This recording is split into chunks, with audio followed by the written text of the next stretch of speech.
Uzayın derinliklerinde bir kara deliğin kalbine baktığımızı ve doğrudan o en uç noktayı, tekilliği çıplak gözle gördüğümüzü hayal edin.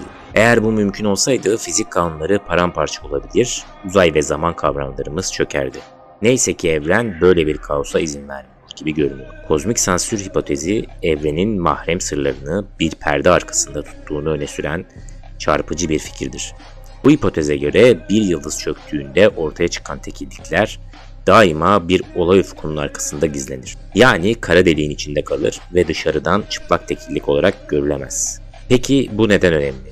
Çünkü bu sayede evren en ekstrem koşullarını kendi içinde sansürler. Zamanın, uzayın ve fizik yasalarının tutarlılığını korur. Bu video boyunca kozmik sansürün ne olduğunu, neden gerekli olduğunu ve nasıl olup da kuantum fiziğinin evrenin bu kuralını koruyan gizli kahraman haline geldiğini keşfedeceğiz. Ünlü matematikçi Roger Penrose yaklaşık yarım yüzyıl önce kozmik sansür hipotezini ortaya attı. Bu hipotez genel görelilik teorisindeki denklemlerin izin verdiği sonsuz yoğunluk noktalarının tekilliklerin asla dışarıdan görünür olamayacağını söyler. Yani doğa çıplak tekilliklere karşı bir otosansür uyguluyor. Bir kara deliğin içindeki tekillik olay ufku denilen görünmez bir sınırın ardında kilitlidir. Işık bile bu ufkun içinden kaçamadığı için tekillik dışarıdan bakan hiç kimse tarafından görülmez. Bu sayede evren adeta müstehcen bir sahneyi sansürler gibi fizik yasalarını ihlal edecek en ekstrem durumları bizden gizler. Bu fikir genel görelilik kuramının temel taşlarından biri haline gelmiştir. Birçok fizikçi kozmik sansürün evrensel bir prensip olduğuna inanır. Doğanın kanunları tekillikleri daima örtbas eder demek gibidir. Aksi halde yani eğer çıplak tekillikler var olsaydı neler olurdu? O zaman sonsuz kütle çekim etkilerine doğrudan maruz kalabilir, uzay zamanın dokusu beklenmedik biçimde yırtılabilir ve fizik denklemlerimiz tekilliğin yakınlarında ne olacağını tahmin edemez hale gelirdi. Böyle bir belirsizlik deterministik evren anlayışımıza aykırıdır ve bilim insanlarını rahatsız eder. Kısacası kozmik sansür olmadan evren kuralsız bir oyun alanına dönebilir. Dahası kara deliklerin bir sırrı daha vardır. Olay ufukları koskoca bir entropi deposudur. Ünlü fizikçi Stephen Hawking ve Jacob Bekenstein kara deliklere bir sıcaklık ve entropi atfederek fizik tarihine geçmişlerdi. Bir kara deliğin olay ufku alanı ne kadar büyükse entropisi de o kadar büyüktür. Eğer bir kara deliğin olay ufkunu yok edip tekilliği açığa çıkarırsak evren muazzam miktarda entropiyi bir anda yok etmiş olur. Bu da termodinamiğin ikinci yasasını çiğnemek demektir. Bu yasa kapalı bir sistemde entropinin asla azalmayacağını söyler. Kara deliğin sansür perdesini yırtmak işte bu temel fiziği alt üst eder. Doğa böylesi bir entropi ihlaline de izin vermek istemez. Kozmik sansür hipotezi tam da bu yüzden önemlidir. Hem nedenselliği, sebep-sonuç ilişkilerini korur, hem de evrenin toplam entropisini kurtarır. Penrose'un hipotezini test etmek isteyen bilim insanları acaba bir kara deliği aşırı yükleyip olay ufkunu yok edebilir miyiz sorusunu sordular. Bu kara deliği deyim yerinde ise çıplak bırakmak yani tekilliğini ortaya çıkarmak demek. İlk bakışta imkansız gibi gelse de genel görelilik kuralları içinde kalarak bu sansürü delmenin yolları araştırıldı. İlk girişimlerden biri 1974'te Robert Volt tarafından ortaya atıldı. Volt elektrik yüklü ve aşırı kütleli Reissner-Nordström kara deliği düşünerek içine yeterince yüklü bir parçacık atılırsa kara deliğin aşırı yüklenebileceğini öne sürdü. Normalde bir kara deliğin kütlesi m ve elektrik yükü Q arasındaki dengeyi aşarsanız Q büyüktür m olacak şekilde genel görelilik denklemleri o kara delik için bir olay ufku öngörmez. Geriye sadece çıplak bir tekillik kalır. Wald'ın fikri şuydu: eğer Q bölü m oranı çok büyük bir parçacığı kara deliğe düşürürsek belki kara delik bu kritere ulaşır. Fakat Wald parçacığı uzaktan serbestçe düşürmenin işe yaramadığını buldu. Çünkü parçacık çok yüklü ise kara deliğin aynı yükten dolayı oluşturduğu itici Coulomb kuvveti onu yaklaştırmıyor. Adeta kara deliğin etrafında görünmez bir elektriksel kalkan var. Yani hızlı ve doğrudan bir denemede doğa yine hileyi bozuyor. Ancak daha sinsi bir fikir var. Parçacığı aceleyle atmak yerine yavaş yavaş ve kontrollü bir şekilde kara deliğin ufkuna indirmek. Bu fikir 1990'larda yeniden gündeme geldi. Shahar Hot ile Sivipran gibi fizikçiler tarafından derinlemesine incelendi. Senaryo şöyle: yükü Q ve kütlesi m olan bir parçacığı düşünelim. Bu parçacığı bir kara deliğin üzerine çok yavaş yaklaştırıyoruz. Yavaşça indirdiğimiz için parçacığın kara deliğe katkı yapacağı enerji kütle çekimsel kırmızıya kayma sayesinde azalıyor. Kara deliğin güçlü çekimi parçacığın enerjisini emerek sanki parçacığı hafifletiyor. Teorik olarak parçacığı ne kadar yavaş indirirsek kara deliğe o kadar az enerji yani kütle ekleriz.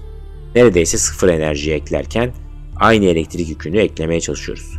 Çünkü kütle enerjisi kırmızıya kayarak ufukta azalırken elektrik yükü kırmızıya kaymaz. Yük olduğu değeri korur. Bu durumda kara deliğin kütlesi artmadan yükü artabilir. Yani Q artarken M hemen hemen sabit kalır. Hatta belki ufak bir enerji kaybı bile olur. Böylece kara deliğin Q bölü M oranı kritik eşiği aşarak çok büyük hale gelebilir. Sonuç, olay ufku ortadan kalkar ve tekillik dış dünyaya açılır. İşte size kozmik sansürün ihlali. Hem de tamamen klasik fiziğin sınırları içinde. Bu düşünce deneyi oldukça kurnazca.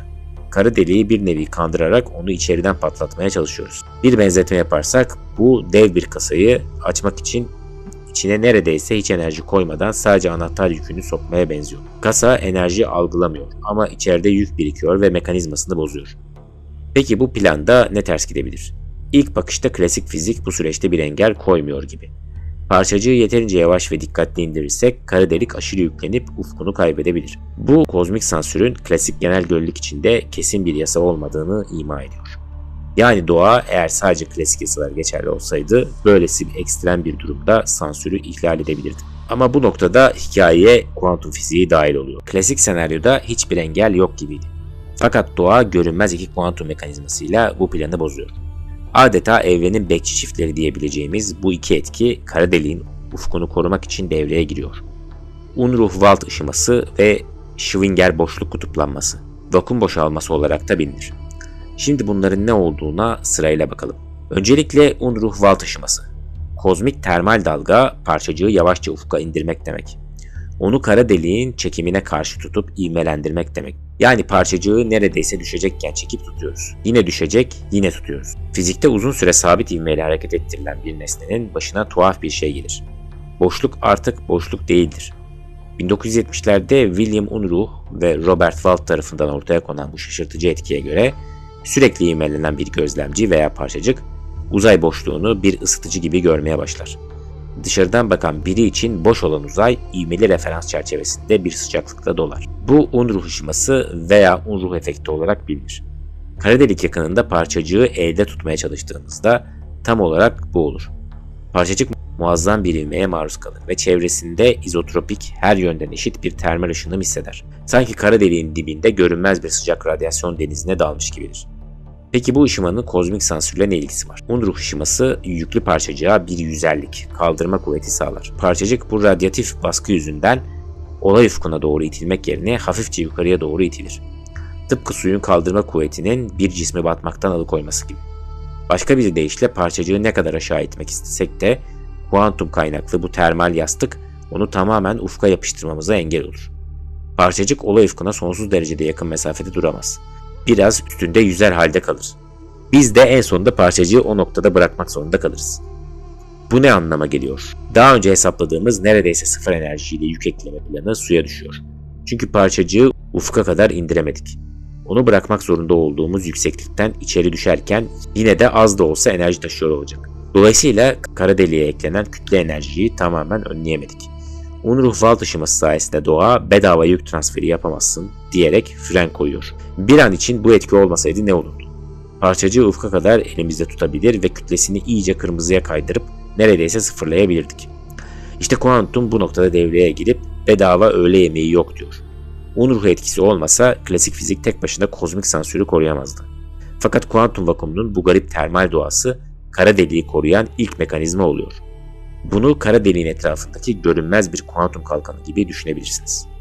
Parçacığı tam ufkaya ulaşmadan geri itiyor. İkincisi Schwinger vakum kutuplanması. Doğanın sigorta sektörü. Gelelim ikinci kozmik bekçimize. Diyelim ki parçacığı bir şekilde içeri düşürdük ve kara deliğin yükünü arttırdık. Kara delik aşırı yüklenmeye başladı. Yük arttıkça kara deliğin etrafındaki elektrik alan şiddetlenir. Yeterince güçlü bir elektrik alanı ise kuantum alan teorisinde asla boş durmaz. Enerjisi kritik bir eşiği aşınca ansızın parçacık karşı parçacık çiftleri üretmeye başlar. Bu olgu 1951'de Julian Schwinger'in hesapladığı bir etki olduğu için Schwinger efekti veya vakum boşalması olarak anılır. Kısaca anlatırsak doğa aşırı güçlü elektrik alanlarını sürdürülemez bulur ve bir şeyleri yaratarak onu rahatlatır. Güçlü alan enerjisini kullanarak elektron, pozitron çiftleri yaratır. Böylece alanın bir kısmı bu yeni parçacıkları itmeye harcanır. Alanın gücü sınırlanır. Kara deliğin durumunda eğer elektrik alan kritik değere ulaşırsa uzayın vakumu etrafında elektron ve pozitronlar kaynamaya başlar. Oluşan negatif yüklü parçacıklar kara deliğe düşerek onun fazla pozitif yükünü nötralize eder. Pozitif yüklü parçacıklar ise dışarı saçılır. Ya da tersi. Kara delik negatif yüklü ise pozitronlar düşer. Sonuç olarak kara deliğin yükü kendi kendine azalır. Ya da en azından daha fazla artması engellenir. Schrödinger mekanizması kara deliğin elektrik alanına bir üst sınır koyar. Fizikçiler bunun sayısal değerini kritik alan olarak hesaplarlar. En hafif ve en yüksek yüklü parçacık elektron olduğu için en kötü senaryoda elektron bile bu eşiği aşamıyor olmalı. Nitekim yapılan hesaplamalar gösteriyor ki elektronun sahip olduğu yük kütle oranında bile kara deliğin ufkunu yok etmek mümkün değil. Elektronun kendisi bile doğanın koyduğu sınırın altında kalıyor. Daha ağır ve az yüklü olan atom çekirdekleri ise çok daha masum. Onlar zaten kara deliğe ufuk söktüremez bile. Evren adeta bir sigorta sistemi kurmuş. Kara delik aşırı yüklenmeye kalkarsa devreye giren vakum polarizasyonu onu anında boşaltıyor ve tekilliğin ortaya çıkmasını engelliyor. Bu iki kuantum etkisinin ortak sonucuna bakalım. Parçacığı ufka kadar indiremediğimiz için kara deliğe enerji katkısı sıfırlanamıyor. Ve kara delik gereğinden fazla yük biriktirmeye kalktığında kendi kendini boşaltıyor. Birincisi kara deliğe giren kütleyi tabandan yukarı itiyor. İkincisi içerideki yük fazlasını tepeden dışarı atıyor. Böylece ne yaparsak yapalım kara deliğin olay ufku güvende kalıyor. Kozmik sansür kuantum sayesinde kurtarılıyor. İki saf kuantum etkisi, Unruh ışınımı ve Schrödinger boşalması olmasa kara deliğin ufkunu kaldırmak mümkündü. Ama bu etkiler devreye girince hiçbir klasik hile işe yaramıyor.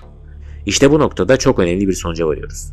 Kozmik sansür aslında kara deliğin değil, kuantum fiziğinin bir kuralı olabilir. Yani evrenin bu mahremiyet koruması kuantum olmadan tam işler hale gelmiyor. Klasik genel görelilik tek başına bırakıldığında ufkun bütünlüğünü garanti edemiyor. Ancak kuantum süreçler devreye girdiğinde kara deliğin ufku istikrar kazanıyor ve tekillik örtüsü kalkmıyor. Bu bizi evrenin işleyişine dair derin bir soruya götürüyor. Kozmik sansür gerçekten temel bir yasa mı yoksa daha derin bir teorinin sonucu mu? Elde ettiğimiz bulgular gösteriyor ki kara deliklerin korunması için kuantum kütle çekimi devreye girmek zorunda. Henüz elimizde kuantum kütle çekim teorisi, örneğin sicim teorisi veya döngü kuantum kütle çekimi gibi olmasa da ipuçları bunun gerekliliğini fısıldıyor. Belki de gerçek fizik yasaları tekillik denen o sonsuzlukları hiç oluşturmayacak şekilde yeniden yazılmalı.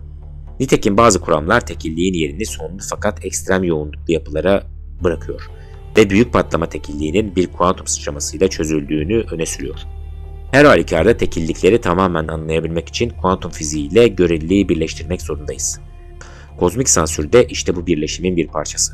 Kuantum kütle çekiminin ayrılmaz bir prensibi olabilir. Kozmik sansürün kuantumla kurtulması bize evrenin termodinamik ve bilgi kuramsal açıdan da bir bütün olduğunu anlatıyor. Hatırlarsanız kara deliğin ufkunu yıkmak ikinci yasa açısından sorumluydu.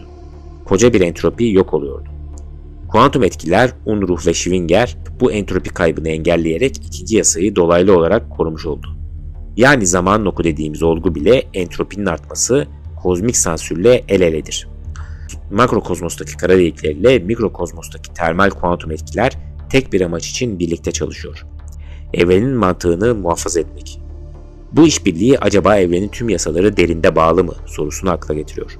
Fizikte farklı görünen prensipler aşırı koşullarda birbirine dönüşebiliyor. Bazı kuramsal çalışmalar özel koşullarda, örneğin dönen veya farklı kozmolojik sabiti olan evren modellerinde kozmik sansürün ihlal edilebileceğini iddia ediyor.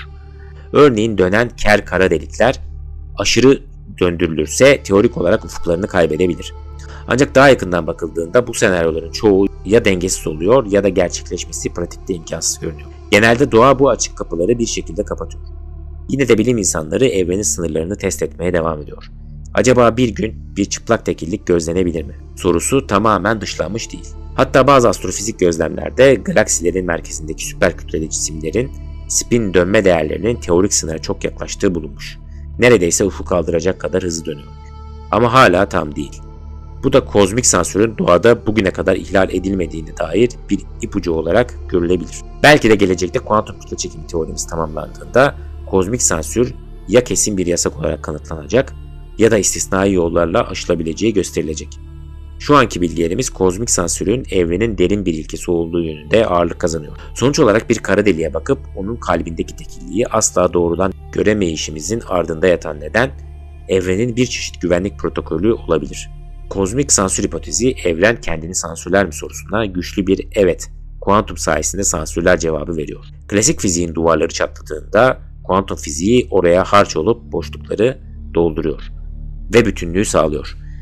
Bu hikaye bize evrenin ne kadar tutarlı ve aynı zamanda ne kadar şaşırtıcı olduğunu gösteriyor. Bir yanda kütle çekimi muazzam güçleri, diğer yanda kuantumun ince işçilikleri el ele verip doğanın en uç durumlarında bile bir düzen sağlıyor. Şimdi geriye şu düşünce kalıyor. Evren bizden daha neler saklıyor? Kara delikler belki de bilgi kuramının sınırlarını da barındırıyor. Hawking'in meşhur bilgi paradoksu gibi halen çözülememiş bilmeceler var. Kozmik sansür bu bilmecelerin çözümünde anahtar bir role sahip olabilir. Belki tekillikleri asla gözlemleyemeyişimiz evrenin bilgiye dair koyduğu bir sınırdır. Bir duvar, ötesini bilemeyeceğimiz bir duvar. Eğer bir gün kozmik sansürün kalktığını görürsek bu fizik tarihinde devrim olurdu. Fakat o güne dek bize evrenin bu kuralına saygı duymak ve anlamaya çalışmak düşüyor. Kara delikler gerçekten de son noktayı mı temsil ediyor? Yoksa sadece yeni bir fiziğin kapısını mı aralıyor? Bu soru hem meraklı zihinler için bir davet hem de bir uyarı. Evrenin bu mahremiyet koruması altında aklınıza yatan ve takılan neler var? Kozmik sansür gerçekten evrensel midir yoksa istisnaları olabilir mi? Yorumlarda fikirlerinizi paylaşın. Bu derin konuyu birlikte tartışalım. Dinlediğiniz için teşekkürler, sağlıcakla kalın.